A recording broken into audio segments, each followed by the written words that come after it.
Assalamualaikum warahmatullahi wabarakatuh. Perkenalkan, nama saya Daltavia. Saya dari kelas 10 jurusan TLM.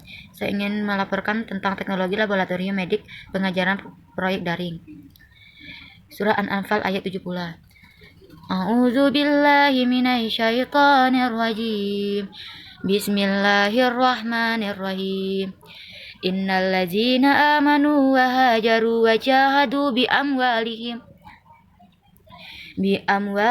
wa anfusihim fi sabilillah walladzina amanu wa nasharu ulaika ba'duhum awliya ba'dih walladzina amanu walam nuhajiru walakum min walayatihim min syarri hatta yuhajiru wa in tasarukum fil dinni fa'alakum nashru illa ala qaumin bainakum wa bainahum min syaqa wallahu bima ta'maluna basir.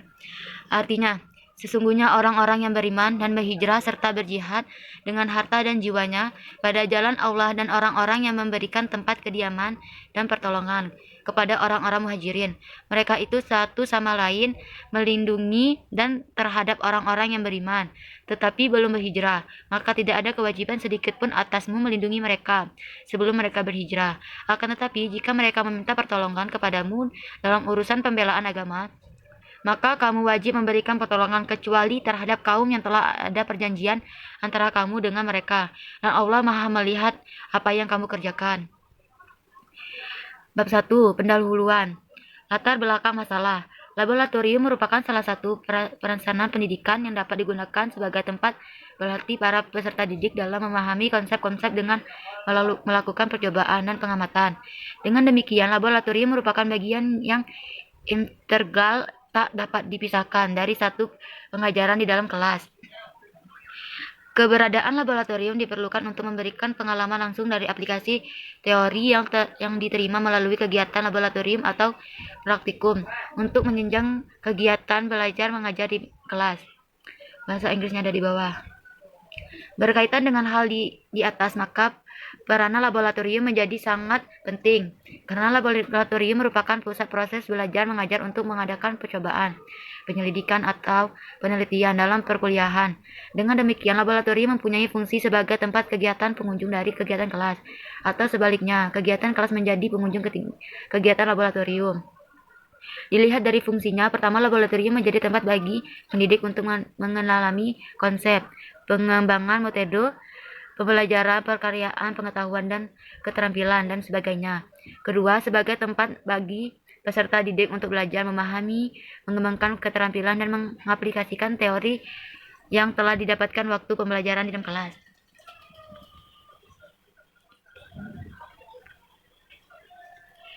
Serta adanya sebagai mahasiswa yang kurang sadar akan pentingnya pengelolaan laboratorium, sebagai contohnya tentang keselamatan kerja saat praktikum, pemeliharaan dan perbaikan peralatan sehingga mengurangi evakuativitas dari pemanfaatan laboratorium Makten itu sendiri. B. Identifikasi masalah. Untuk menjelaskan dan mempertugaskan permasalahan yang mungkin timbul dalam penelitian ini, maka perlu ditetapkan identifikasi masalah terlebih dahulu berdasarkan latar belakang di atas. Masalah dalam penelitian ini dapat diidentifikasi sebagai berikut. 1. Sebagian dari alat praktikum di laboratorium mekanika tahan sudah ada yang rusak. 2. Sebagian mahasiswa tidak sadar akan pentingnya pengelolaan laboratorium seperti pengetahuan akan keselamatan kerja, bagaimana pemeliharaan dan perbaikan peralatan laboratorium.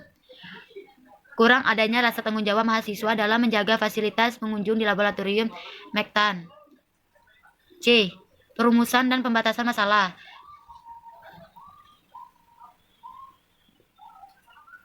2. Pembatasan masalah.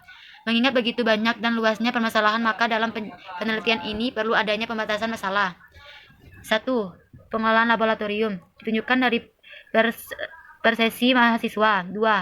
Pengelolaan laboratorium tidak ditinjau dari sumber dana. 3. Efektivitas pemanfaatan laboratorium pada fungsi laboratorium.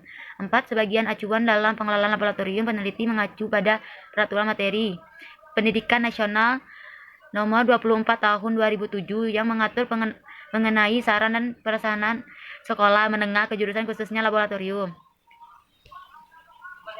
D. Tujuan penelitian. Sesuai dengan rumusan masalah di atas, penelitian ini bertujuan untuk mengetahui 1. Mengetahui gambaran tentang pengelolaan laboratorium mekanika tanah dalam proses perkuliahan teori dan praktek penyelidikan tanah.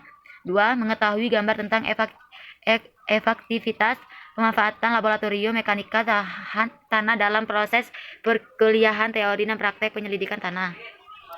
3. Mengetahui seberapa besar pengaruh pengolahan laboratorium terhadap efektivitas pemanfaatan laboratorium mekanika tanah dalam proses perkuliahan praktek penyelidikan tanah. Manfaatan penelitian. 1. Memberikan gambaran pengelolaan laboratorium oleh mahasiswa PTB, JPTS, Universitas Pendidikan Indonesia. 2. Memberikan gambaran tentang efektivitas pemanfaatan laboratorium mektan oleh mahasiswa PTB, JPTS, Universitas Pendidikan Indonesia. 3. Memberikan informasi seberapa besar kontribusi pengelolaan laboratorium terhadap efektivitas pemanfaatan laboratorium mektan oleh mahasiswa PTB, JPTS, Universitas Pendidikan Indonesia. F. Sistematika penulisan. 1. Bab 1 pendahuluan. 2. Bab 2 kajian pustaka. 3. Bab 3 metode penelitian. 4. Bab 4 hasil penelitian dan pembahasan. 5. Bab 5 kesimpulan dan saranan. Sejarah perkembangan alat-alat laboratorium.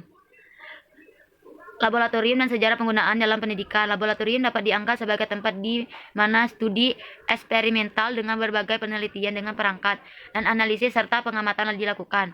Laboratorium adalah instansi atau lembaga yang melaksanakan pengujian. Sedangkan laboratorium menurut Kamus Besar Bahasa Indonesia adalah tempat atau kamar tertentu yang dilengkapi dengan penelitian untuk mengadakan suatu percobaan.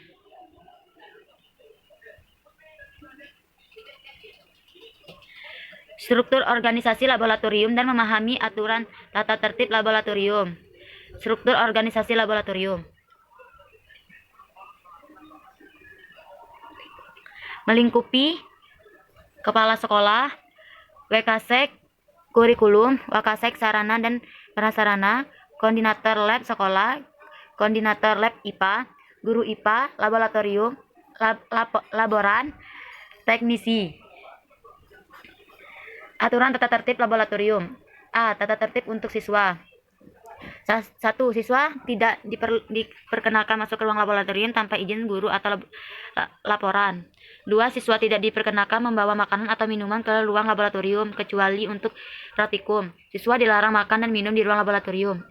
Siswa tidak diperkenalkan membawa alat-alat atau bahan praktikum ke luar ruangan laboratorium tanpa seizin guru atau laporan.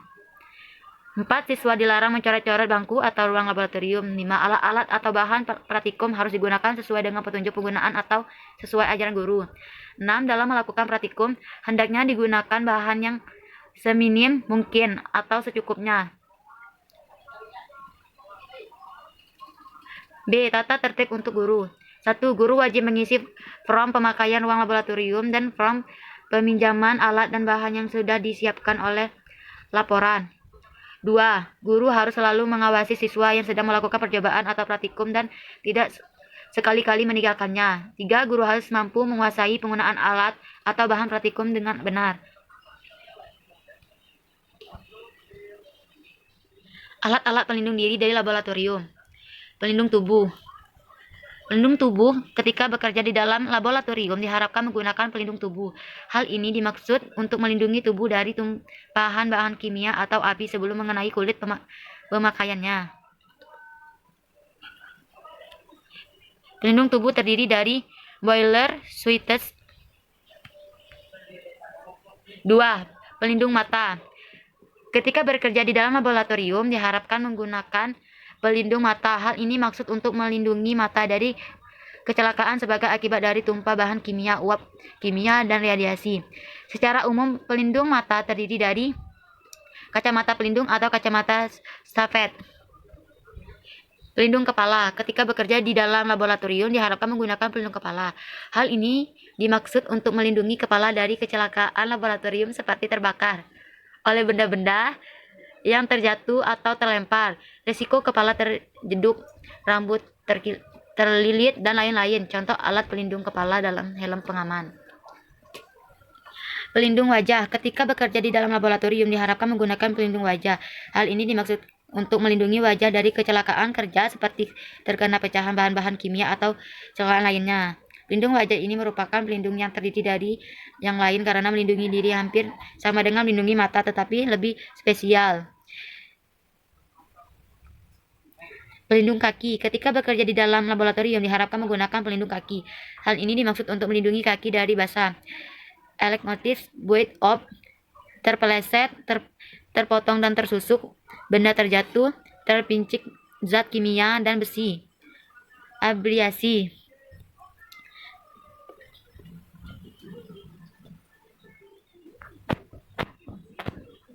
Laporan tentang alat-alat yang digunakan di laboratorium TLM, cara membersihkan dan mensterilkan alat-alat laboratorium. 1. Rak tabung reaksi. Fungsi rak tabung reaksi yaitu sebagai tempat untuk meletakkan tabung reaksi yang berjumlah banyak, sedangkan tabung reaksi merupakan tabung yang dibuat dari plastik maupun kaca yang tahan akan perubahan temperatur maupun tahan dari segala reaksi kimia. Penjepit tabung reaksi. Penjepit tabung reaksi terbuat dari kayu yang digunakan untuk menjepit tabung reaksi di saat proses pemanasan, atau bisa juga digunakan untuk mengambil kertas saring dan benda-benda lab lain di saat kondisi alat tersebut panas. Gelas kimia. Fungsi gelas kimia atau beaker gelas, setidaknya terdapat 3 fungsi utama dari beaker gelas yang dapat dimanfaatkan di laboratorium, antara lain untuk mengukur volume larutan ataupun bahan yang tak memerlukan tingkatan ketelitian yang tinggi, digunakan sebagai wadah untuk menyimpan serta membuat larutan.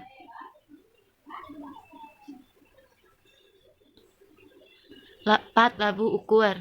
5 corong, 6 corong pisah, 7 bola hisap, 8 gelas ukur, 9 plat tetes, 10 pipet ukur, 11 sikat pembersih, 12 termometer, 13 timbang atau narca, 14 batang pengaduk, 15 kawat kasa, 16 buret, 17 pipa kapiler, 18 statif, 19 pipa U, 20 kaca arloji, 21 labu destilasi, 22 kawat nikrom, 23 norta dan alu.